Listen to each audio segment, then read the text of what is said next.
Bullying is an ongoing issue worldwide, and sadly, in some places, it's even worse. In many countries, there's often little protection or support from those in power, whether it's the school system, workplaces, or even the government. Today, we're diving into a tragic and shocking case that happened earlier this year in Kerala, India. It's a story that will leave you outraged, yet justice still seems out of reach. This is the heartbreaking case of J.S. Siddharthan, a young man who became a victim of brutal bullying and ragging.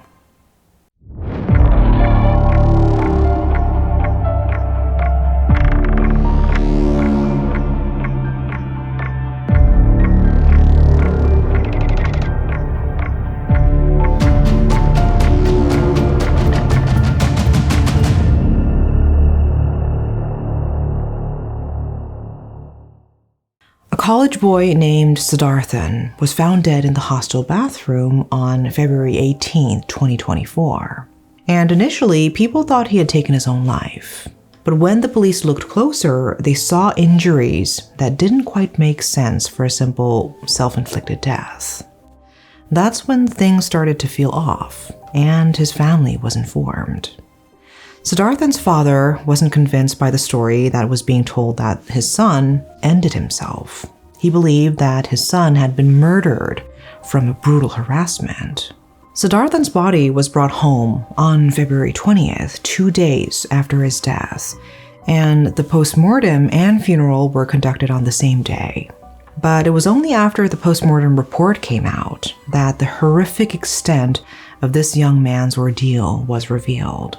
It showed multiple injuries across Siddharthan's body, bruises on his chest, head, jaw, back, and stomach, along with ligature marks on his neck. His stomach was completely empty, indicating that he hadn't eaten for some time. Disturbingly, the report also mentioned tramline contusions, which were injuries likely caused by a heavy object, sustained 2 to 3 days before his death. Despite these brutal injuries, the official cause of death was listed as self-inflicted. And here's the strange part. The college didn't report his suspicious death to the police until days later, on February 22nd. Once the police finally got involved, rumors started flying around. Some students were saying that the leaders of the local SFI, a student political group, had a hand in what happened. Some even said they had beaten him to death. So, what happened to this young man, and who was he? J.S. Siddharthan was a first-year student at Kerala Veterinary and Animal Sciences University in Wayanad, pursuing his dream of becoming a veterinarian. Those who knew him described him as fun, loving, and kind-hearted. His mother, Sheba, remembered him as someone who loved going to concerts and making new friends. He often included his younger brother, Pavan, in his activities. Siddharthan also served as the university's official photographer, combining his passion for photography with his academic life.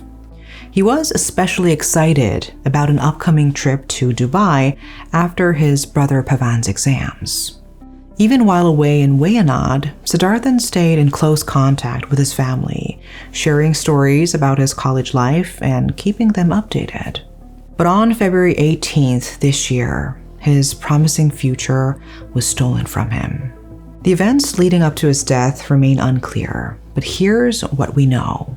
On Valentine's Day, just a few days before the tragic incident, Siddharthan reportedly expressed interest in a female student during a campus event.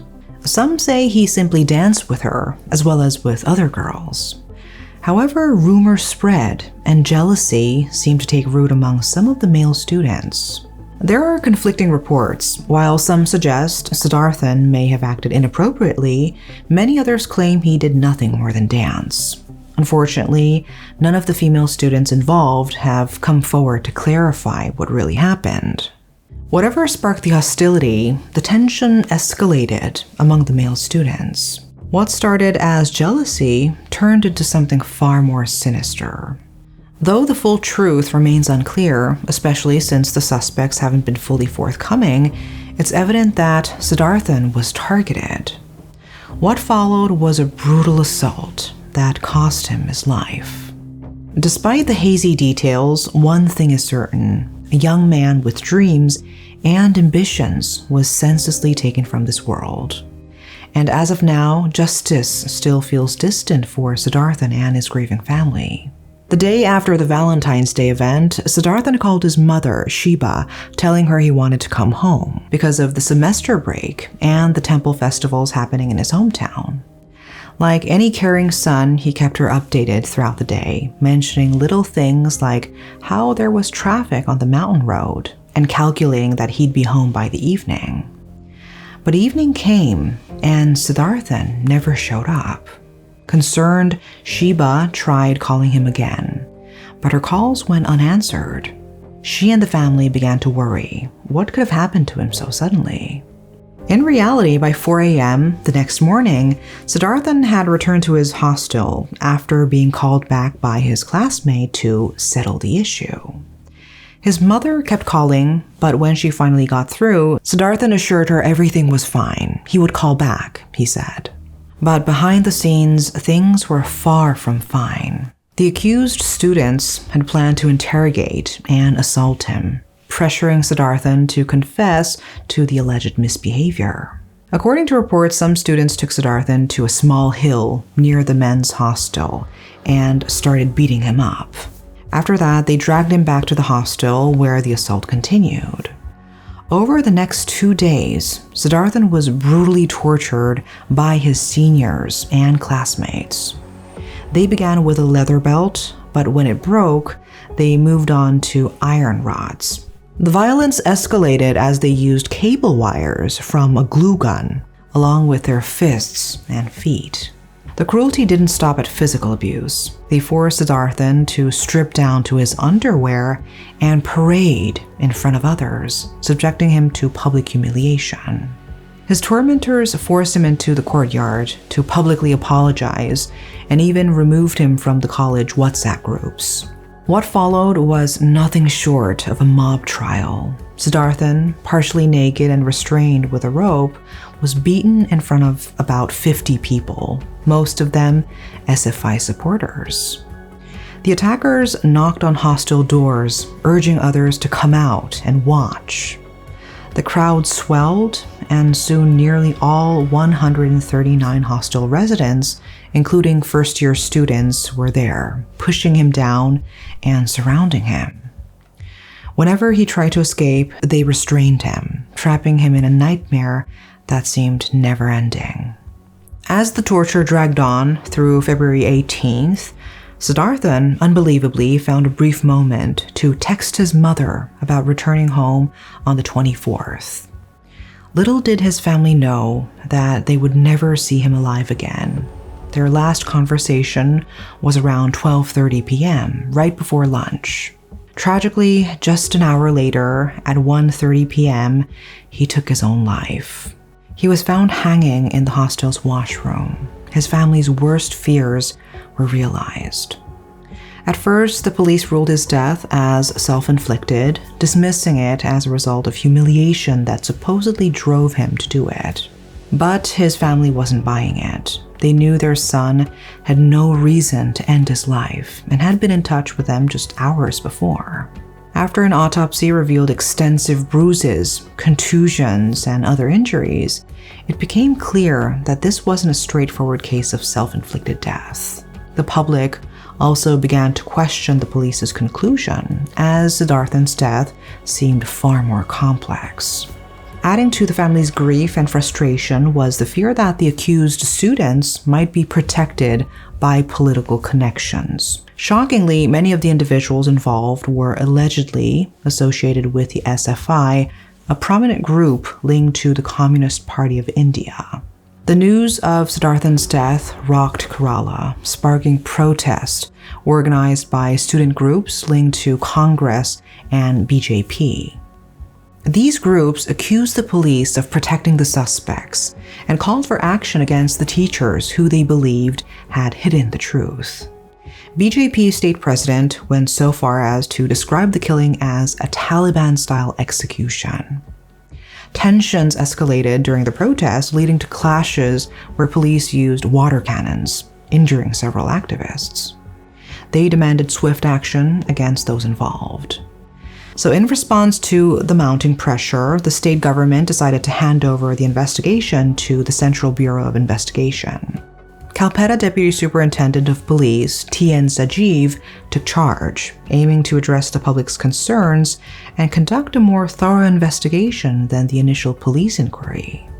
In a major breakthrough in the investigation of J.S. Siddharthan's tragic death, 7 students have been detained, including key leaders from the Students' Federation of India, the SFI, while 11 others remain on the run.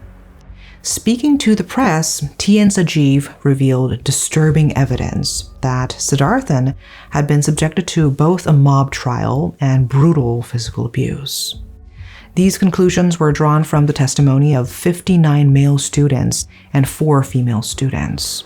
However, it's frustrating to note that many students, as well as the teaching staff, have been reluctant to fully cooperate, with only 4 educators coming forward to assist the investigation.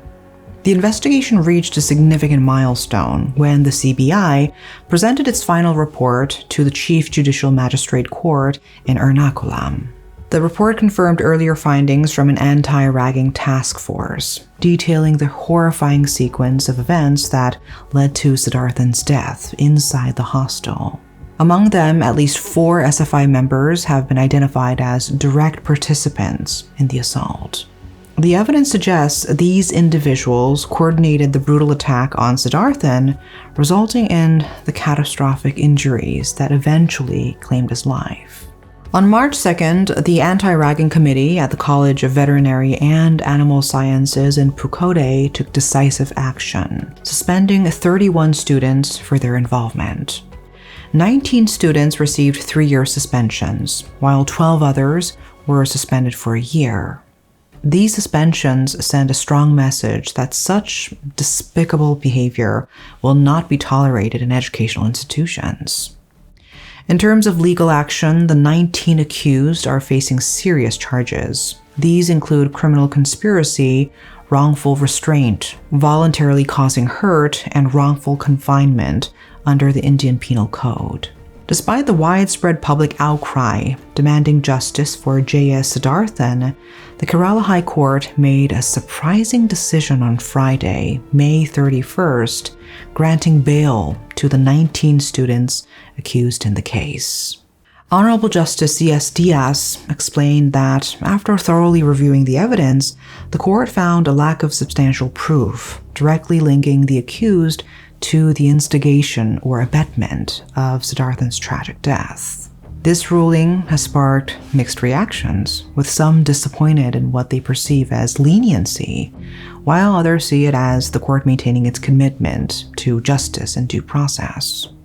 One of the key arguments that led to this decision was the defendant's insistence that the post-mortem report did not reveal any antemortem injuries right before his death, which cast doubt on the charges of abetment to his death.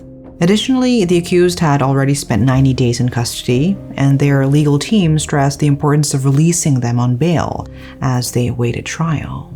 The court agreed, but imposed strict conditions for their release. Each student had to post a bond of 50,000 rupees with 2 sureties, regularly report to the investigating officer, refrain from tampering with evidence, and surrender their passports. They were also barred from entering Kerala's Wayanad district, where the crime took place, and from committing any further offenses. Despite these restrictions, many people feel that justice for Siddharthan remains elusive. In response to the growing controversy, Kerala Governor Arif Mohammed Khan announced that he would pursue either a judicial or central inquiry into the case. His swift action included suspending the university's vice-chancellor as part of an effort to ensure accountability.